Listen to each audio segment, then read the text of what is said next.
Hello. Hello. Welcome to Tales from the Living Room, which is what we're going to call this today. What we're calling it today.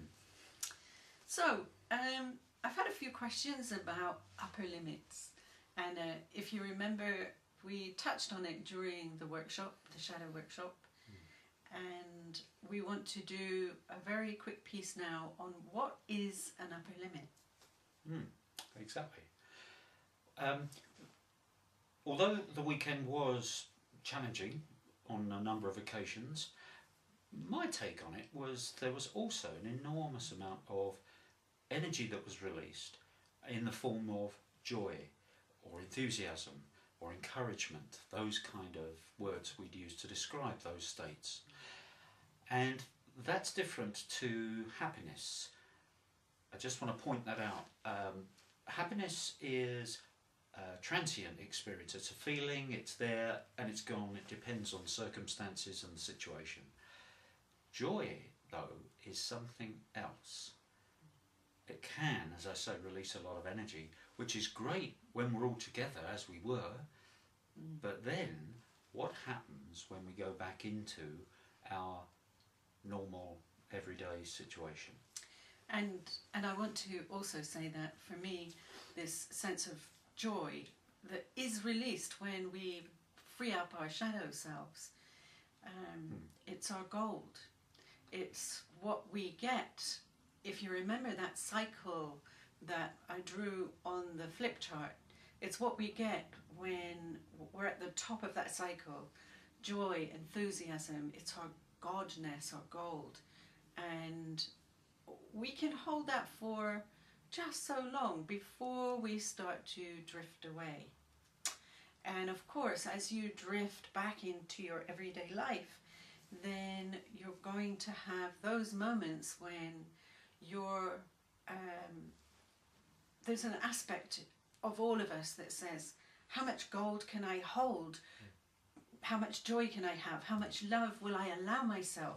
How much enthusiasm, before you get those messages of don't be too big, don't be too much. In my family it was, whoa, you're going to end up in tears if you carry on like that. So there's something there about the world that we go back into, and I am assuming this is true for you too, may not be, but we live in a society, a culture here in the UK, which says there's not enough. There's not enough time, there's not enough money, there's not enough love for sure. So going back into those situations, we are going to be bombarded from the outside, and it's going to maybe stimulate or trigger that conditioning or brainwashing that we've all experienced to a lesser or greater extent. And one of the fascinating things that I'm realising is that joy itself creates a problem. It creates foreboding. I don't know whether any of you resonate with this, but if you get a new job, for example, you might be caught thinking, you might catch your own thoughts saying, where's the catch? How come it's so good? If you've got children and they're doing well, you might think, how long is it going to last? How long is it going to be before it all falls apart? Absolutely, yeah. So I don't know whether any of those thoughts do occur to you or do have happened to you in particular in these last few weeks since the workshop. I'd just like to throw in one practice here, because what I realised was gratitude, a practice of gratitude is really important as what I'll call an antidote to this foreboding, this dread perhaps that we maybe have once we start to think things are pretty good. Okay, I was at the allotment this morning, our allotment. Great time, cold and all that, but hey, lovely time. I was aching a bit because we went there yesterday as well.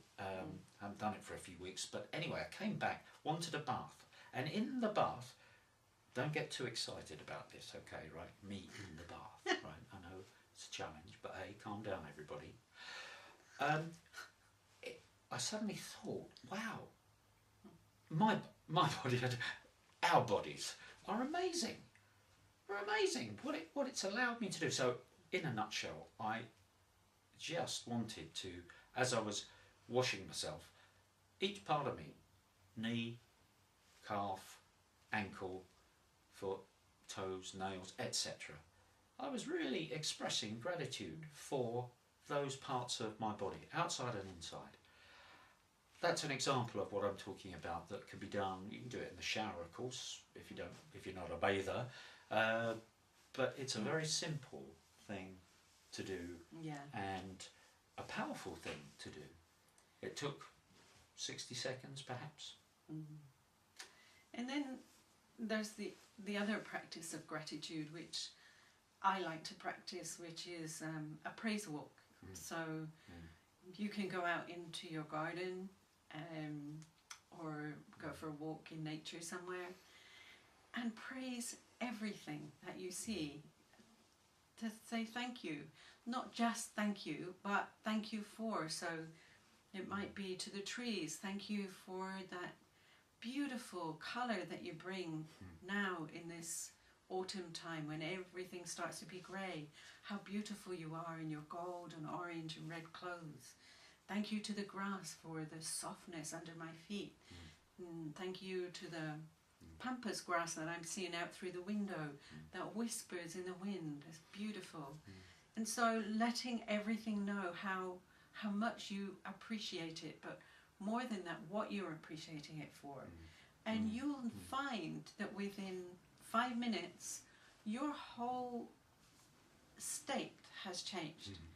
And also, even more, is that they talk back to you. They do. They will speak back to you. And you'll discover that the sacred other, which lives in nature, begins to communicate with you in another way.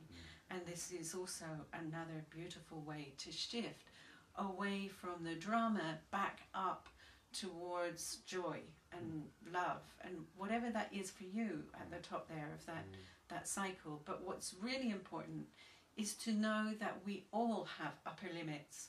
We all have those places where our conditioning steps in and says, who do you think you are? Don't be so great, don't be so beautiful, don't be so wise, don't be so big, and you're too much. And know that's just an upper limit that you've touched on. And you can expand out through that.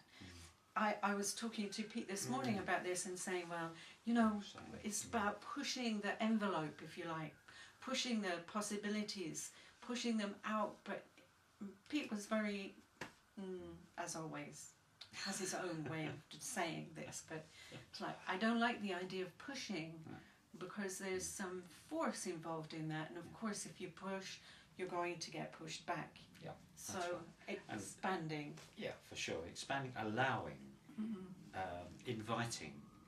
And of course these personas will continue, but instead of fighting for the driver's seat, which just creates struggle, conflict, pressure, it's about renegotiating, isn't it? You remember the persona interviews? It's about renegotiating the job that you would like them to do with respect and giving them a new job on the bus. And as we know, we want the wheels to go round on the bus, don't we? No, we're not going to sing. We're really not. We thought about it. We did think. We thought we'd spare you. Yeah. Okay. So how we doing? Yeah. So I think that's your task for the next few weeks, to be appreciation, gratitude, notice where those upper limits are, and just allow yourself to expand through them. Let those personas be on your bus, but don't let them take over the driving. No, let them be on your side, actually. Yeah. Because that's the gift, isn't it? They all have a gift in there, and that's really important to remember and invite out and to celebrate with them. Wow. And what a party. Yeah. Well, it's a party on the bus. Exactly. Let's have a party, because actually what's really good about them is that they've allowed you to survive. Oh yeah. You're here now, we're here now because we have an incredible ability to adapt. And we've been protected, and they've Yeah. kept us safe. Absolutely. But now it's You want to be in the driving seat. time to make them an ally and help out. Yeah. So it can be a celebration. Let us know what you think about any of this. Okay. Yeah. It's going to go up on your It'll website be or on Facebook. I will send it up on the email group. Okay. So do respond. Do let us know what you think about any of this. And remember, everybody's here for everybody. Yeah. Oh. Thank you for listening. Thanks. Good one. Enjoy.